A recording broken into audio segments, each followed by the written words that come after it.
Ang bida sa aming blind item ay tungkol sa isang senior actress, mga friendship, na may kakyundian pala. Bakit? Kung isipin mo, mukhang wholesome, ang dating niya wholesome talaga na hindi mo isipin na makyundi. Pero alam nyo ba na ito palang senior actress, kapag may type na isang lalaki, ay siya ang gumagawa ng paraan para mahulog ito sa kanyang first move, ganyan? Yes, siya nagpe-first move. Kagaya ng ginawa niya sa isang gwapong-gwapong aktor na talaga namang type niya. Kaya ang ginagawa niya, mga friendship, pinupuntahan niya sa kondo itong aktor. Pupunta siya doon, sasabihin niya, punta ako dyan, dalaw ako dyan. Pinagbibigyan naman ng aktor.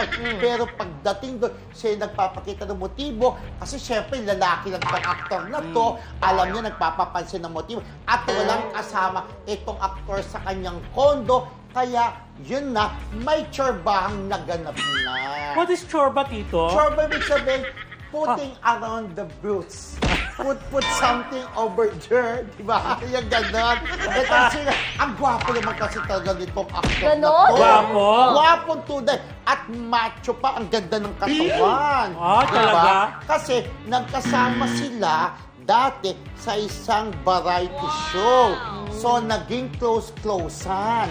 Kaya yun, naging close-closean. Ito nga daw, female singer-actress na talaga siya na ang nagpapansin dito sa gwapong-gwapong aktor na pinunta niya sa kondo at may kaganapan ng nangyari sa kanila. Pero alam mo, bilang liberated na tao, 2024 na, liberated. Pag ganyang kagwapo at saka why not, di ba? Kasi remember yung serye friendship niya, no? Ng Don Bell ngayon, di ba? Yung isang girl na barkada ni Donnie, parang may gusto siya, siya nang nanligaw, siya nang pero binasted siya. Iba na yung panahon ngayon. Pero hindi namin sinasabi na okay lang. Siyempre, di ba?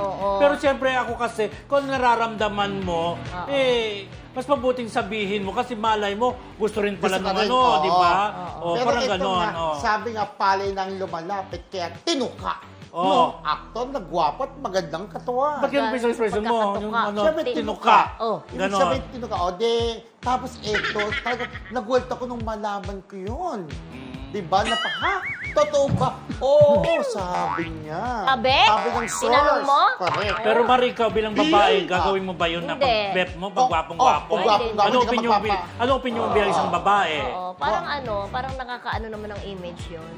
Hindi naman ako nagpapaka-righteous or Siyempre, kanya-kanya naman tayong value. Pero sa akin, hindi.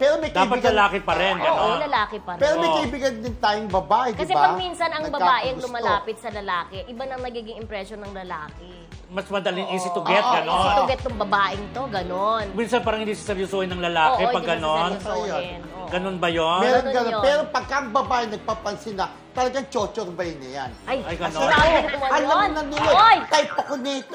Pinupuntahan ako sa bahay, di ba? Ayan, tinatawagan ka ng intercity. Kasi puro chorba sinasabi. Si Mami Merlin, kaibigan natin, magkikita tayo sa Sunday. Hi, Mami Merlin! Yan kaming kataraldan at meron kay Mami Merlin, nasa show kami. Hello, Mami Merlin! Ayan, hula-hulaan na po kayo kung sino tong female actress na di umano'y kapag natitipuan niya ang isang lalaki na gwapo ay talagang siya mismo ang gumagawa ng paraan para makipag-tsorbahan. Hula-hula na po mga classmates kung sino siya.